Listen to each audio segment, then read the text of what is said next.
इधर इडली भी है, ये देखिए इडली भी है. There is an idli. Let me serve you an idli as well. And there is sambar. तो ये इडली का खासियत ये है कि इडली चोखा के साथ भी जाता है, सांबार के साथ भी जाता है. Is that true of Bihar politicians? वो कोई भी अलायंस के साथ जा सकते हैं? बिहार पॉलिटिशियंस इडली की तरह है? नहीं, ये ऐसी बात नहीं है. सिचुएशन होता है, बट अभी हम लोग विचार से बंधे हुए. अगर ऐसा बात है तो फिर मुझे इडली नहीं खाना है. नहीं, इडली आपका ही है. You can have idli, but idli के साथ कोई डील नहीं ना. इडली के साथ. No, but I want to understand. You see, the MGB has projected you as the deputy chief minister face. Your party has 2-3% vote share. How does a party with 2-3% vote share become so important that a leader like you has to be projected as a deputy CM face?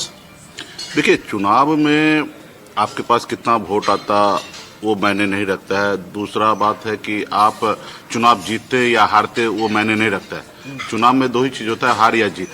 Bihar में मैंने एक आंदोलन से अपनी एक political party बनाया है और पूरे बिहार के जो फिशरमैन कम्युनिटी है, मल्ला जाति के लोग, ये 22 नामों से जाने जाते हैं. ये इसका 11% वोट शेयर है और ये वोट बीजेपी या जेडीयू के साथ एलाइन हुआ करते थे. मतलब पहले 2014 के बाद मैंने एक आंदोलन से, क्योंकि मेरा मानना है, हमारी लड़ाई है कि फिशरमैन कम्युनिटी मल्ला को एससी का दर्जा मिलना चाहिए. क्योंकि बंगाल में एससी में है, दिल्ली जो है वहाँ पे एससी में दर्जा है, लेकिन बिहार में नहीं है. बिहार में हम ओबीसी में है. तो मेरी लड़ाई है कि जब देश एक है, संविधान एक है, तो मेरे साथ ये भेदभाव क्यों हो रहा है? क्योंकि हमारे भी बच्चे को पढ़ लिख कर उसको भी कलेक्टर बनने का सपना है. आज पूरे बिहार में एक भी फिशरमैन 11% पॉपुलेशन होने के बाद भी कलेक्टर नहीं है.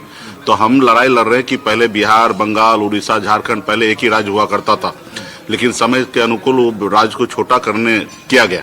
लेकिन जाति तो एक ही है, समाज एक ही है. तो यहाँ पे रिजर्वेशन चाहिए, इसके लिए हमने लड़ाई लड़ा और पूरे बिहार के निषाद जो है हमसे कनेक्ट है. अपने बच्चे के भविष्य के लिए लड़ाई लड़ने के लिए मेरे साथ खड़े हैं. तो ऐसे जगह पे हमने 2018 में पॉलिटिकल पार्टी बनाया और अभी हमें ज्यादा सीट सहयोगी दल से लड़ने के लिए नहीं मिल रहा है. जब से हमने पार्टी बनाया तब से मैं गठबंधन के ही राजनीति कर रहा हूँ. In Bihar, when we talk of Bihar from outside, one talks of EBC vote base, OBC vote base. Is caste the driving factor of politics in Bihar? Because you're part of it.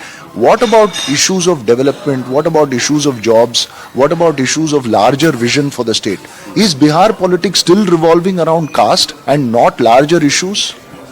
देखिए, जो पहले से बिहार में सरकार में, This is true of all states, but is Bihar more caste based in terms of its politics? देखिए, आप इसको इस तरीके से लीजिए कि जो लोग पावर में आते हैं वो अपने लिए, अपने कास्ट के लिए, अपने लोगों के लिए सोचते हैं.